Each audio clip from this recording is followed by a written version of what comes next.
안녕하세요. 케니입니다. 수업 요약 드리겠습니다. 이걸 먼저 보면서 말씀을 드려야 될 것 같은데, 요거 먼저 말씀드릴게요.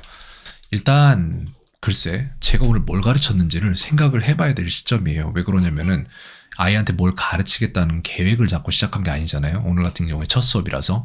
그래서 아이에게 일단 가르쳐줘야 됐던 건 뭐냐면은, 제 수업을 들을 때 제 수업이 다 영어로 진행되기 때문에, 그 수업에서 제가 모르는 말을 할 때 그걸 물어보거나 제가 하는 질문들에 대한 답을 하거나 이런 항상 일어나는 일들에 대한 대응이었어요. 그래서 오늘 제가 가르쳐 줬던 거를 한번 여기서 보면서 가볼까요? 가면은 오늘 가르쳐 줬던 걸 쭉 나열을 하면서 보여드릴게요. 요거부터가 아니라 요 밑에서부터구나. 여기서부터 이만큼인데 이런 문장을 지금 배치를 하는 거예요. 아이가 영어의 비밀을 가르쳐 드리자면은 이거예요.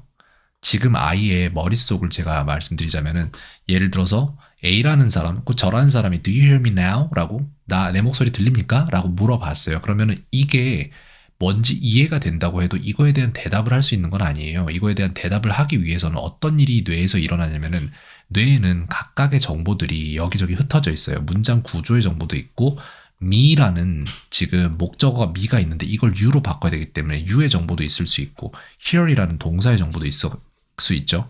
근데 이 모든 것들을 취합해서 머릿속에서 합쳐낸 다음에 그 다음에 이 스위치에다가 넣은 다음에 빵 하고 눌러야지 그 문장이 나가는 거예요. Yes, I hear you now 라고 문장이 나가는 겁니다. 근데 재밌는 거는 언어를 해보면은 알 수 있겠지만 저는 이렇게 생각해요. 저한테는 이 정도였는데 아마 아이들은 훨씬 더 빠를 거예요. 50까지 필요도 없을 수 있습니다. 10번을 말해보면은 같은 문장을 공부를 했던 기억이 나요. 20번을 말하면은 그 문장이 기억이 나는데 틀리게 사용을 합니다.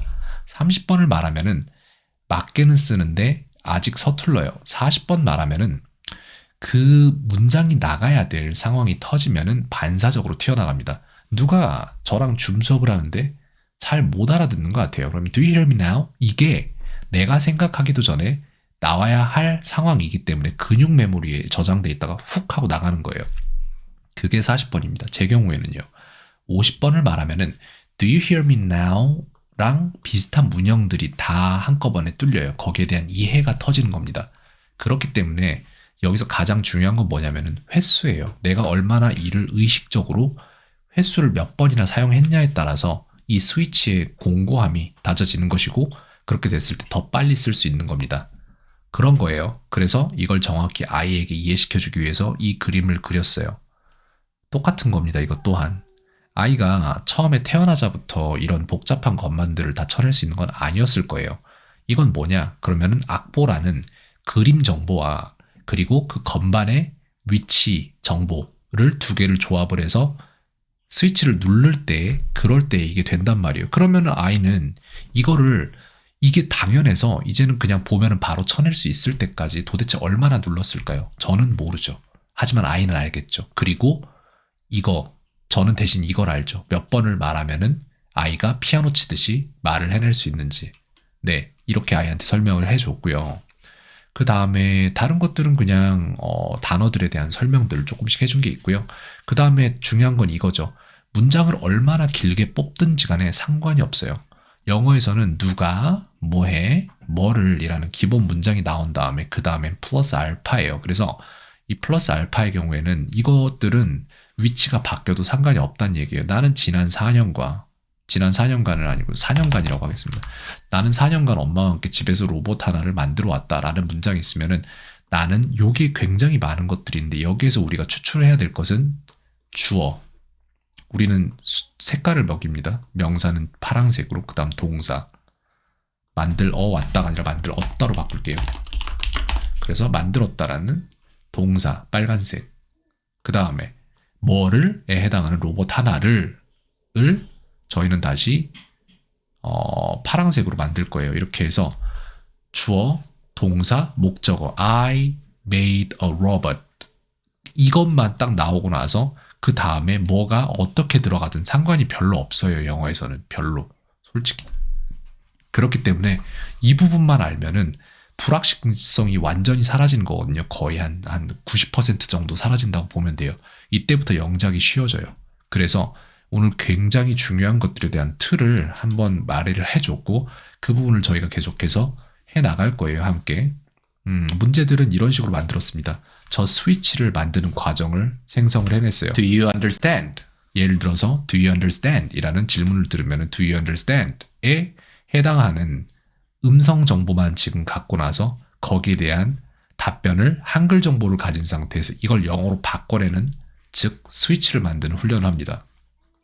그래서 아이는 처음에 이거에 대한 대답을 하기 위해서 정보를 먼저 배워야 했고 그 정보를 이 훈련 과정으로 짜줬을 때도 처음에 이걸 출력해내는데 8초 정도가 걸렸다면 몇 번만 해봐도 2초로 줄어요. 근데 조금 더 하면 더 줄고 더 줄고 더 줄다가 이게 정말 자기 것이 됩니다. 거기까지 하면 돼요.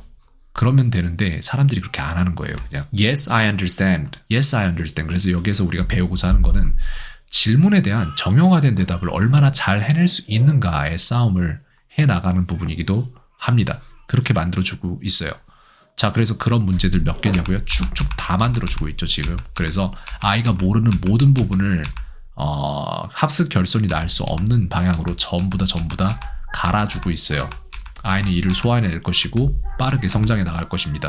오늘 저와 대화 속에서 알아들은 부분 거의 없이 시작을 했어요. 근데 수업 1시간 내에서도 바뀌어요. 이게 점점 바뀌어요.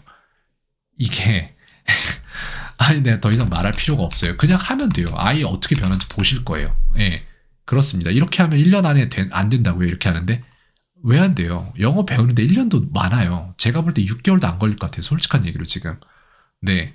근데 계속해서 추이 지켜보면서 요약 드리고 또한 영상도 모두 다 보내드리고 있으니까 계속해서 아이 잘하는지 지켜봐 주시고 격려해 주시고 그러면 좋을 것 같습니다. 여기까지 요약 드리겠습니다. 켄이었습니다. 오늘 하루도 평온하세요.